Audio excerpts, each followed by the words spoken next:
Hello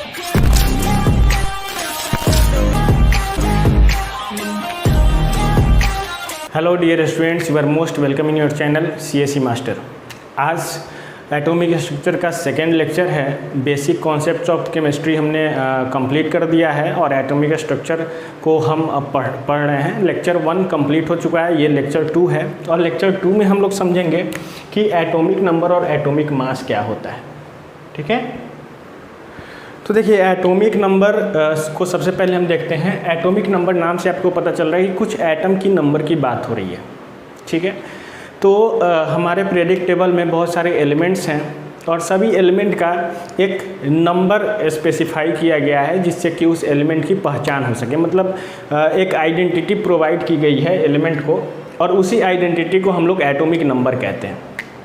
अगर atomic number की बात की जाए तो एटॉमिक नंबर को हम डिफाइन कर सकते हैं किसी एटम में प्रेजेंट नंबर ऑफ प्रोटॉन के बेसिस पे। ठीक है, एटॉमिक नंबर, तो एटॉमिक नंबर जनरली हम कह सकते हैं the number of proton atomic number.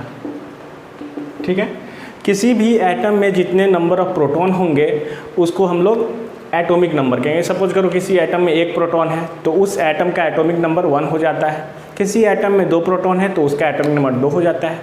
किसी एटम में 10 प्रोटॉन है तो उसका एटॉमिक नंबर 10 हो जाता है। मतलब कि एटॉमिक नंबर ऑफ प्रोटॉन से डिसाइड किया जाता है।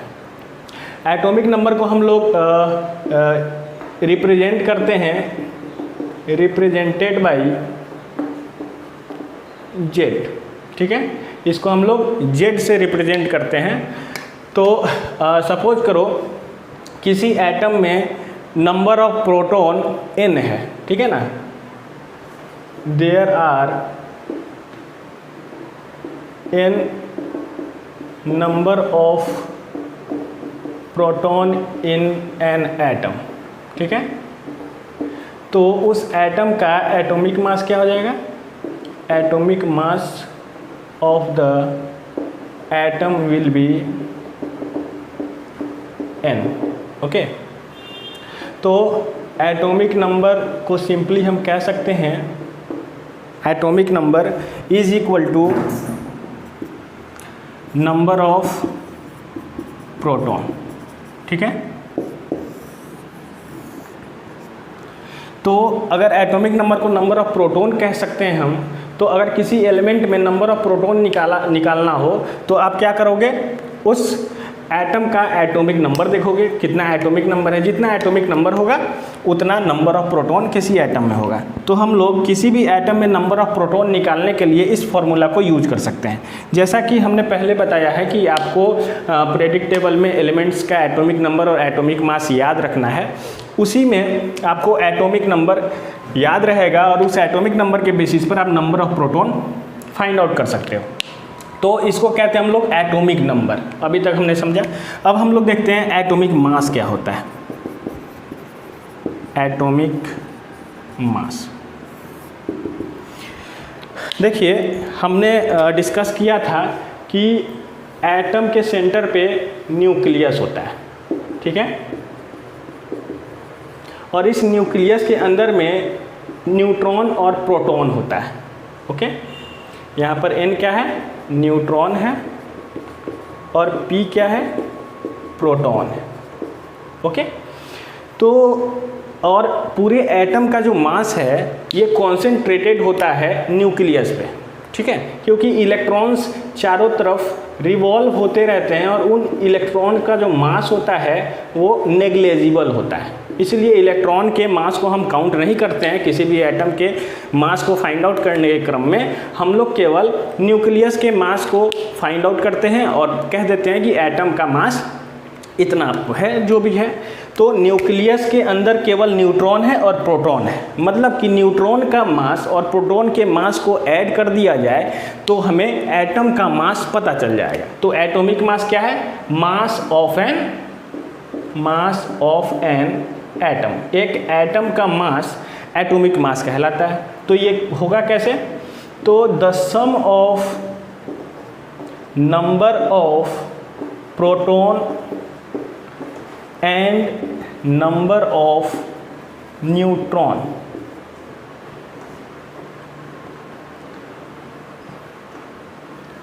are known as what?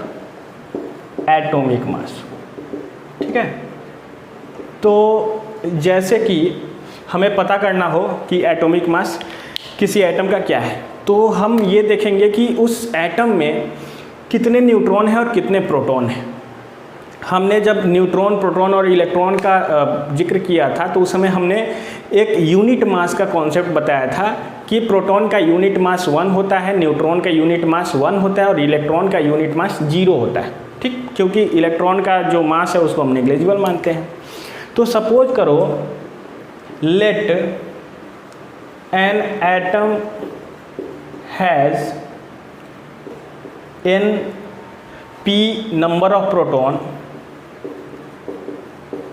and n number of neutron, then atomic mass equal to what? Number of proton plus number of neutron। तो एटॉमिक मास उस एटम के नंबर ऑफ प्रोटॉन और number of electron के neutron के बराबर होगा। ये हमने समझा। अब देखो, यहाँ से जो एटॉमिक मास हमें फाइंड आउट होगा उसको हम कहेंगे एटॉमिक मास यूनिट। यहाँ एटॉमिक मास यूनिट क्यों कहा जा रहा है, इसको थोड़ा सा हम समझेंगे। तो एटॉमिक मास में हम लोग जो भी मास फाइंड आउट करेंगे वो एटॉमिक मास यूनिट होगा। ठीक है, जैसे कि एटॉमिक मास हमने लिखा number of proton plus number of neutron. ठीक है, जहाँ पे ये है atomic mass, this is number of proton, this is number of neutron. Okay, तो अगर किसी भी एटम का एटॉमिक मास निकलेगा तो नंबर ऑफ प्रोटॉन सपोज करो 2 है तो 2, और नंबर ऑफ न्यूट्रॉन सपोज करो 1 है तो 1 इज इक्वल टू 3। तो ये जो एटॉमिक मास आएगा वो AMU में आएगा, मतलब एटॉमिक मास यूनिट में आएगा, क्योंकि हमने प्रोटॉन का मास यूनिट लिया, 2 प्रोटॉन था तो हमने 2 यूनिट मास लिया, 1 न्यूट्रॉन था तो 1 यूनिट मास लिया, और दोनों को ऐड किया तो 3 एटॉमिक मास यूनिट मास आ रहा है। इसी में अगर हम किसी एलिमेंट की एटॉमिक मास की बात करें तो वहाँ मोल का कॉन्सेप्ट आता है। मोल का कॉन्सेप्ट बहुत बड़ा कॉन्सेप्ट है, इसको आपके सिलेबस में नहीं दिया गया है, लेकिन मैं कोशिश करूँगा कि थोड़ा बहुत आपको समझा पाऊँ। तो एटॉमिक मास किसी एलिमेंट के लिए अगर हम बात करेंगे, atomic mass of an element, ठीक है, तो वो होता है the sum of mass of 1 mole of an atom of the element. ठीक है, अब देखो, जो एलिमेंट का एटॉमिक मास होता है वो एलिमेंट के अंदर में 1 मोल एटम के मास के सम के इक्वल होता है। ठीक, मतलब कि atomic mass is equal to क्या हो जाएगा, मास ऑफ 1 मोल एटम। ठीक है, और मास ऑफ 1 मोल एटम का मतलब हुआ मास ऑफ 6.023 इंटू 10⁻23 एटम्स। ठीक है, इतने एटम के मास को हम लोग एटॉमिक मास कहते हैं किसी भी एलिमेंट का। इसी को हम लिख सकते हैं मास ऑफ Na एटम। ठीक, क्योंकि इसको आवागाद्रो नंबर कहा जाता है। क्या कहा जाता है, आवागाद्रो नंबर कहा जाता है। इस और आवागाद्रो नंबर को हम लोग Na से रिप्रेजेंट करते हैं। तो एटॉमिक मास क्या हो जाएगा, atomic mass equal to mass of Na atom. Okay, तो हम लोग किसी एलिमेंट का एटॉमिक मास कुछ इस तरह से निकालेंगे। अब देखो, यहाँ से जो एटॉमिक मास आएगा वो ग्राम में आएगा। किस चीज़ में आएगा, ग्राम में आएगा। जैसे एग्जाम्पल के लिए अगर एग्जाम्पल की बात की जाए तो एटॉमिक मास ऑफ हाइड्रोजन ये 1 ग्राम होता है, ठीक है। मतलब कि इसका मतलब ये है कि 6.023 इंटू 10⁻23 हाइड्रोजन एटम का मास कितना होता है, का मास होता है 1 ग्राम। इसका मतलब ये होगा। ठीक ऐसे ही अगर हम बात करें एटॉमिक मास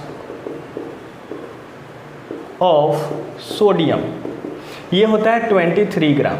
तो इसका मतलब हम क्या समझेंगे कि mass of 6.023 into 10⁻23 sodium atom कितना है 23 ग्राम। मतलब कि इतने सोडियम एटम को आप ले लो और उसको वेइंग मशीन में डाल दो तो आपको जो मास आएगा वो कितना आएगा 23 ग्राम आएगा।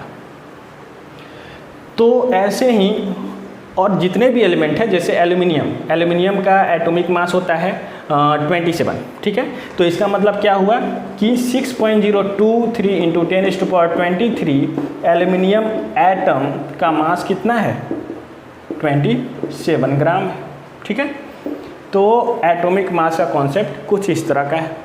तो आपको किसी भी एलिमेंट का एटॉमिक मास कहाँ से मिलेगा, तो आपको एटॉमिक मास पीरियोडिक टेबल से मिलेगा। एटॉमिक मास कहाँ से मिलेगा, ये पीरियोडिक टेबल से मिलेगा। आपको एटॉमिक नंबर 1 से 30 तक के एलिमेंट का एटॉमिक नंबर और एटॉमिक मास याद रखना चाहिए। क्यों?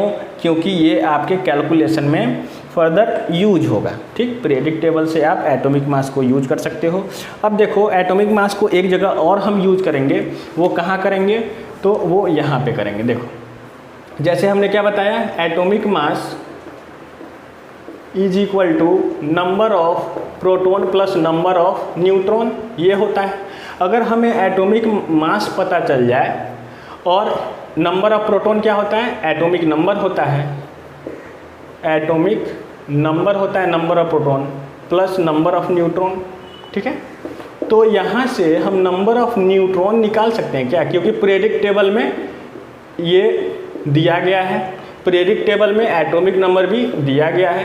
तो नंबर ऑफ न्यूट्रॉन हम निकाल सकते हैं। कैसे निकाल सकते हैं, तो एटॉमिक नंबर जब लेफ्ट हैंड साइड जाएगा तो ये सब्ट्रैक्ट हो जाएगा, मतलब atomic mass minus atomic number is equal to number of proton. तो नंबर ऑफ प्रोटॉन क्या, नंबर ऑफ न्यूट्रॉन क्या हो जाएगा, तो atomic mass minus atomic number, ठीक है। Number of neutron is equal to atomic mass minus atomic number, okay. तो ये कुछ कॉन्सेप्ट है आपको आपका एटॉमिक नंबर और एटॉमिक मास का। आपको ये वीडियो कैसा लगा कमेंट में ज़रूर बताएं। अगर आपने अभी तक चैनल सब्सक्राइब नहीं किया है, चैनल को सब्सक्राइब करें। थैंक्स।